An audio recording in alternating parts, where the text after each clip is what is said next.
High மக்களே, இன்றைக்கி நம்ம பார்க்க போகிறது மஷ்ரூம் பெப்பர் கீ ரோஸ்ட். வாங்க எப்படி செய்கிறதுன்னு பார்த்தா ரொம்ப ஈஸியான சிம்பிளான ரெசிபி தாங்க. நான் இன்றைக்கி ஒரு பேக்கெட் காளான் எடுத்திருக்கேன். நல்லா க்ளீன் பண்ணிவிட்டு இந்த மாதிரி தண்ணியில் அதை போட்டு வச்சுருக்கேன். இதில் 2 டிப்ஸு சொல்கிறேங்க. ஃபஸ்ட்டு டிப் என்னென்னா, இப்படி தண்ணியில் போட்டு வச்சிங்கன்னா தேவையான அளவுக்கு தண்ணி அதை அப்சர்வ் பண்ணி வைக்கும். நீங்கள் குக் பண்ணும்போது கிரேவியாவோ குழம்போ செய்யும்போது அந்த தண்ணி அதில் ரிலீஸ் ஆகும். அந்த டைமில் நீங்கள் குறைவான தண்ணி விட்டாவே போதும். அப்போ டேஸ்ட் நல்லா வரும் உங்களுக்கு. 2வது டிப்ஸ் என்னென்னா, நீங்கள் க்ளீன் பண்ணதுக்கப்புறம் 1/2 hour ஆகுது நீங்கள் குக் பண்ணுறதுக்கு அப்படின்னா, நீங்கள் தண்ணியில் இந்த மாதிரி போட்டு வச்சிங்கன்னா அது கலர் மாறாமல் இப்படியே ஒயிட் கலர்லேயே இருக்கும். இது 2 டிப்ஸுங்க. இது ஃபாலோ பண்ணி நீங்களும் ட்ரை பண்ணி பாருங்கள். மஷ்ரூம் கட் பண்ணியாச்சா. இப்போ ரோஸ்ட் பார்த்தலாம். பேன் வச்சிடலாம்.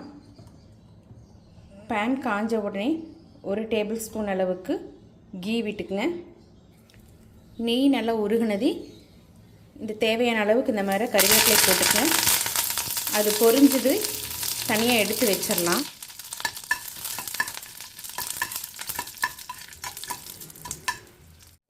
பாருங்கள், கிறிஸ்பி ஆயிடுச்சு.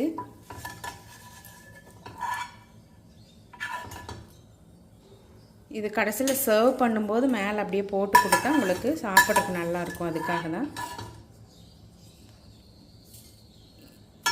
இதை அப்படியே போட்டுடலாம். 10 பல்லு பூண்டு பொடி பொடியாக நறுக்கி அதை சேர்த்துறேன்.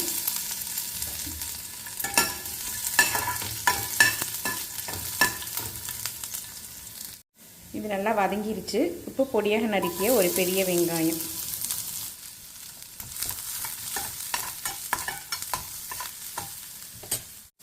வரமிளகாய்,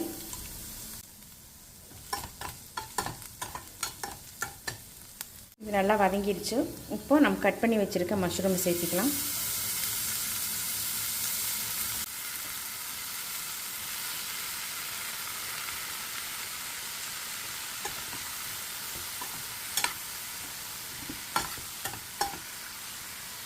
இப்போ பாருங்கள் எந்த அளவுக்கு தண்ணி விட்டுருக்கு. இந்த தண்ணி பூரா சுண்டணும். இப்போ இதுக்கு தேவையான அளவுக்கு உப்பு சேர்த்திக்கலாம்.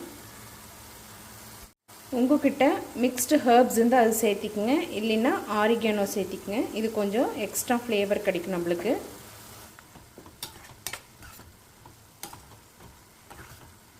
இந்த தண்ணி சுண்டுனது தேவையான அளவுக்கு பெப்பர் போட்டு நம்ம இறக்கிட வேண்டியதுதான். 3 நிமிஷம் தாங்க மஷ்ரூம் வேகிறதுக்கு. இப்போ பாருங்கள், தண்ணியில் நல்லா வற்றி ட்ரை ஆயிடுச்சு. இந்த ஸ்டேஜில் நம்ம பெப்பர் போட்டுக்கலாம். நான் 1 டீஸ்பூன் அளவுக்கு சேர்த்துறேன். நீங்கள் உங்கள் காரத்துக்கு தகுந்த மாதிரி சேர்த்திக்கங்க. இப்போ சிம்மில் வச்சுக்கலாம். ஒரு 30 செகண்ட் பெப்பரோட ரோஸ்ட் ஆகி வரட்டும்.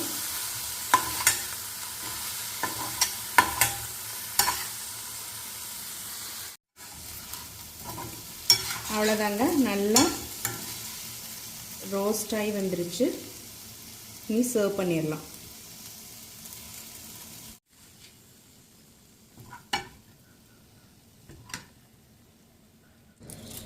ரோஸ்ட் பண்ணி வச்சிருக்கிற கறி லீவ்ஸ் அப்படியே மேலே போட்டுடலாம்.